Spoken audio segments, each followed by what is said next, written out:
told you that One Direction is my favorite band, would that change your perception of me? I'm asking because I love boy bands.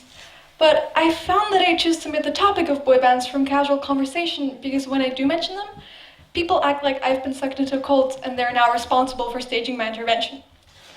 And seeing as though the IB learner profile has been instilled into me since grade 5, I decided it was time to be an inquirer and figure out why people harbor an overwhelming amount of hostility towards boy bands. My research entailed reading far too many badly worded blog posts and comment sections, so you don't have to. You're welcome. And as a result, I was able to identify the 3 main reasons they are to hate boy bands. The first one being that their music is bad. But they make harmless pop music. If that's not your thing, that's fine, but honestly, I don't care if you say that you just don't like pop. You probably do, so it's best to come to terms with it soon because you're not fooling anyone. The second reason is that their music isn't just bad, it's unoriginal because most of the time they don't write their own lyrics and compose their own music. And I guess I could see why people would complain about that, but it never seems to bother anyone when other artists don't write their own lyrics. I mean, Elvis never did, neither does Elton John, Whitney Houston, Johnny Cash, Ricky Martin, Frank Sinatra, and neither does Madonna. So that can't be either, which only leaves the third reason. They have a crazy fan base that only supports them because they're physically attracted to the band members. This type of fan is typically referred to as a fangirl, a female fan who blindly adores something or someone to a concerning degree. The word definitely has some negative connotations and suggests shallow obsession and ignorance. And yes, I'll admit it, fangirls can be a bit crazy. But you know what else has a crazy fan base? Everything ever. The Sorrows of Young Goethe, for instance, which is a German classic written in the 1700s by Goethe. It's considered to be the first German bestseller ever, turning Goethe into a celebrity overnight. It also led to a phenomenon called Werther fever, which means that young men throughout Europe began dressing like the main character. And on top of that, they produced merchandise like decorative porcelain, prints, and even a perfume. Essentially, Werther fever is really just a cake fever fever, except that the book also led to one of the first ever examples of copycat suicide.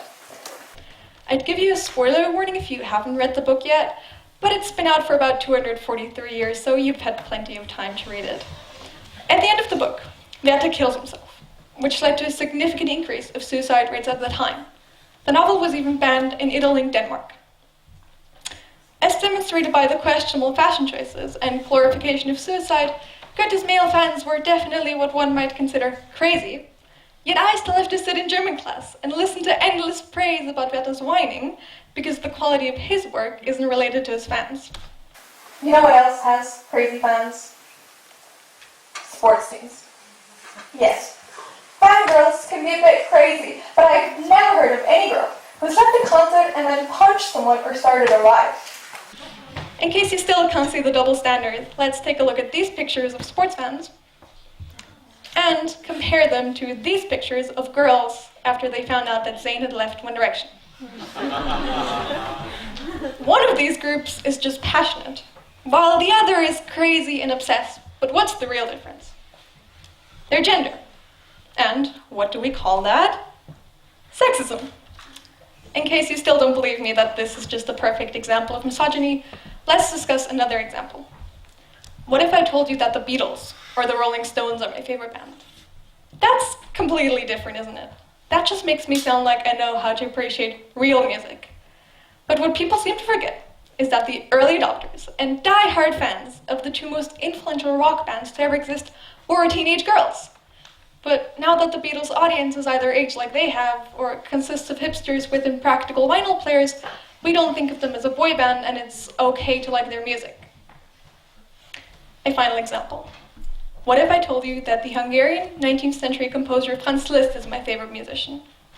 Would that make me sound educated and cultured? Well, what if I told you that, at the time, his female fans were so obsessed with him, they would faint at his shows, throw their 19th century clothing on stage, and elbow each other out of the way to touch his boots? My point is that as these artists' audiences changed, our perception of them was altered along with it, and that for some reason, there is no such thing as a crazy male fan.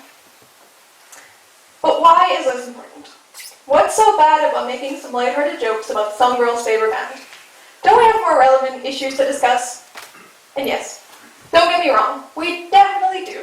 And at the end of the day, I'm still a healthy, economically advantaged white girl living in Central Europe, meaning that feminism isn't really about me because I live and breathe privilege.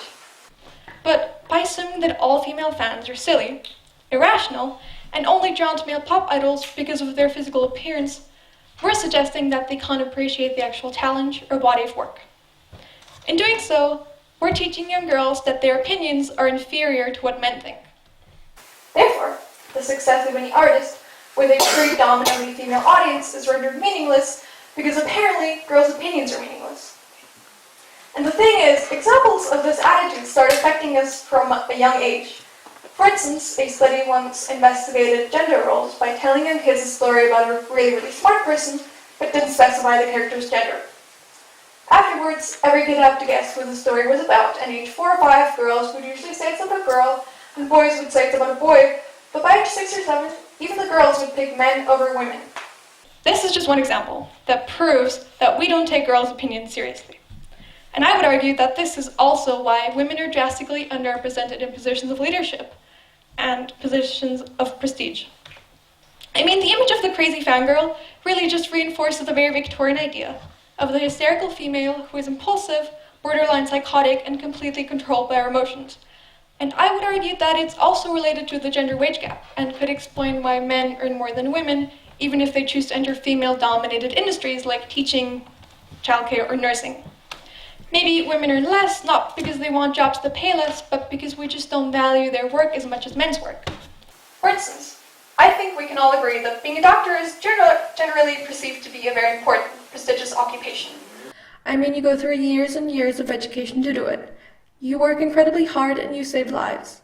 But in Russia, being a doctor is one of the lowest paying jobs, which doesn't make any sense because there is no real difference between a European doctor and a Russian doctor, aside from the fact that a vast majority of doctors in Russia are women.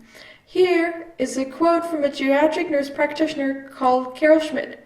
She toured medical facilities in Moscow, and according to her, medical practice is stereotyped as a naturally caring vocation suited to women, which puts it at a second-class level in the Soviet psyche. This perfectly illustrates that women's work is devalued because women are seen to have little value. Anything a woman does, whether that's childcare, medicine, or mechanical engineering, will inevitably be seen as less valuable simply because it is done by a woman. Therefore, the root of the gender wage gap issue isn't women who choose to enter lower-paying industries. It's the fact that any field women dominate automatically becomes less profitable and less respected. Therefore, we're not going to solve this issue by just telling more women to get male jobs. What needs to change is society, which promotes female inferiority and tells us in subtle and not so subtle ways that anything a woman does requires little effort and is of minimal value to society.